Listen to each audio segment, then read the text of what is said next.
ዲያቆን ዳንኤል ክብረት ከስልጣን መነሳታቸው ተሰማ። ሰበር ዜና ዲያቆን ዳንኤል ክብረት ከስልጣናቸው መነሳታቸው እየተገለጸ ይገኛል። በትግራይ ክልል እጅግ አስደንጋጭ ዜና ተሰምቷል። በትግራይ አዲስ ጦርነት አደኑልኝ በሰማይ በምድር ታገኙታላችሁ። ሰላም እንዴት ናችሁ? እኔ በጣም ደህና ነኝ፣ እግዚአብሔር የተመሰገነ ይሁን። አዳዲስ መረጃዎችን ይዤላችሁ ወደ እናንተ መጥቻለሁ። ዲያቆን ዳንኤል ክብረት ከስልጣኑ መሻሩን እየሰማን እንገኛለን። ወደ ትግራይ ክልል አስደንጋጭ መረጃዎች እየወጡ ይገኛሉ። የጋዜጠኛ ሶፎንያስ እናት በሚዲያ ወጥታ ባካችሁ ልጄን አድኑልኝ ከእግዚአብሔር ታገኙታላችሁ ስትል መልእክቷን አስተላልፋለች። እነዚህና ሌሎች ቪዲዮዎች በሰፊ የምንመለከት ይሆናል። ለዚህ ቤት አዲስ ከሆናችሁ ቤቱን ሰብስክራይብ፣ ቪዲዮን ደግሞ ላይክ እና ሼር በማድረግ እንጀምር። ጋዜጠኛ ሶፎንያስ በቀን 18 ከገዳም እንደወጣና በፍጹም ጤነኝነት እንደሚገኝ የኢትዮጵያን ሕዝብ ደግሞ ይቅርታ መጠየቅ እንደሚፈልግ በፌስቡክ ገጹ አጋርቶ ነበረ። ከገዳም እንደወጣም ለመጀመሪያ ጊዜ ስልክ የደወለው እሱን ላጋለጠው ልጅ አዳማ ለሚገኘው ልጅ ነበር። እንዲሁም እሱ ጋር ያደረጉትን የስልክ ልውውጥ ሪካርድ አድርጎ ዩቲዩብ ላይ ለቆት ነበር። እናም እንዲህ ነበር የሚለው: ባንተ ምንም አይነት ቂም አልያዝኩም፣ እንደውም ላመሰግንህ እወዳለሁ። ወደ አምላኬ እንድጠጋና ከዛ ቆሻሻ ወይም እርኩስ ልምምድ እንድወጣ ስላደረከኝ አመሰግንሃለሁ።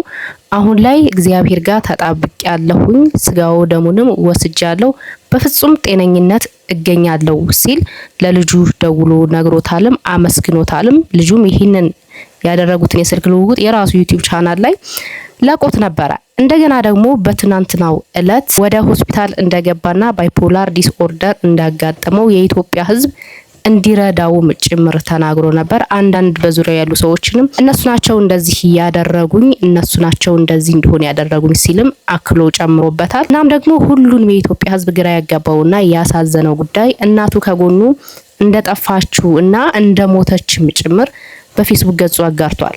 እናም ይህንን የተመለከተች እናት በሚዲያ ወጥታ ነበረ። ልጄን አድኑልኝ እባካችሁ፣ የአይምሮ ህመም ነው የያዘው። የአይምሮ ህመሙን እንዲከታተል ለአንድ ወር ያክል ወደ ሆስፒታል ብናስገባውም ከዛ አምልጦ ወደ ገዳም ሂዶ ነበረ። ገዳምም ለ5 ወር ከተቀመጠ በኋላ እንደገና ከገዳም ጠፍቶ ደግሞ ተመልሶ መጥቷል። ቤት ውስጥ እኔን መቀመጫ አሳጥቶኛል፣ ልግደልሽ ልደብድብሽ ነው የሚለኝ። እሱንም ራሱን ለማጥፋት ብዙ ሙከራዎችን አድርጓል።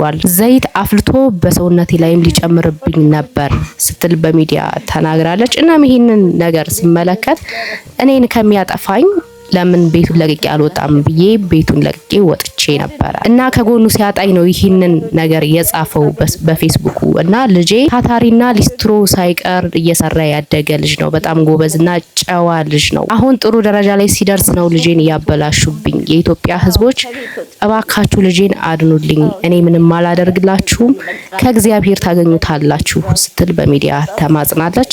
ይህ ጉዳይ ብዙዎችን እያነጋገረ ይገኛል። እግዚአብሔር አምላክ ለወንድማችን ምህረቱን ልኮለት በጤናው እንዲመለስና ለዚህ ቤተሰብም ምህረት አድርጎ ወደ ነበሩበት እንዲመለሱ የሱ መልካም ፍቃድ ይሁን። እናንተ በዚህ ጉዳይ ላይ ምን ሐሳብ አስተያየት አላችሁ?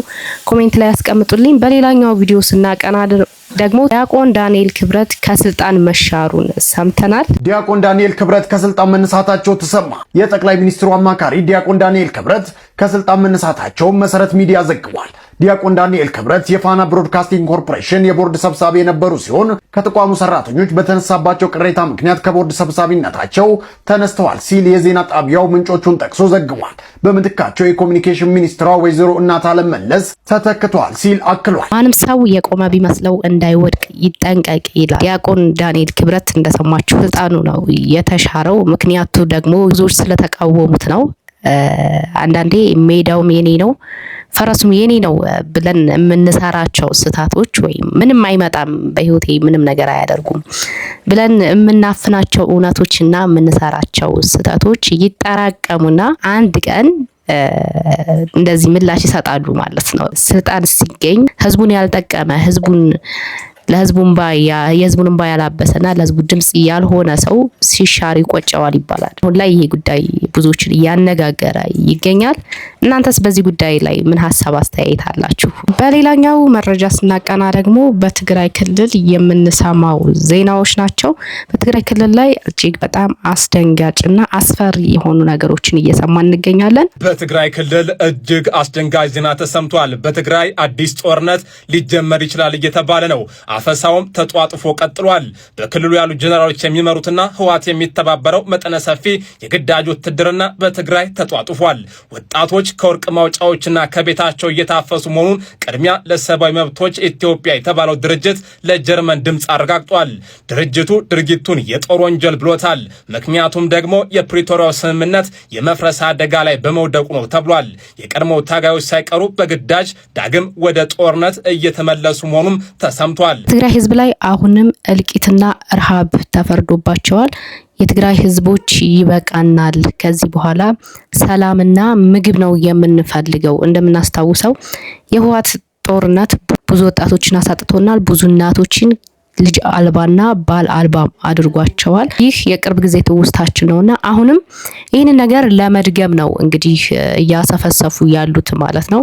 የትግራይ ህዝብ ይበቃዋል፣ ከዚህ በኋላ ምግብና ሰላም ነው የሚያስፈልገው። ረሃብ ገብቶባቸው በብዙ ኢትዮጵያውያን እርዳታ ሚያን ቀን እንዳለፉትም የምናስታውሰው ነው። አሁንም ድረስ ረሃብና ችግር፣ ቸነፈር፣ ህመምም ጭምር በዛች ሀገር ላይ አለ።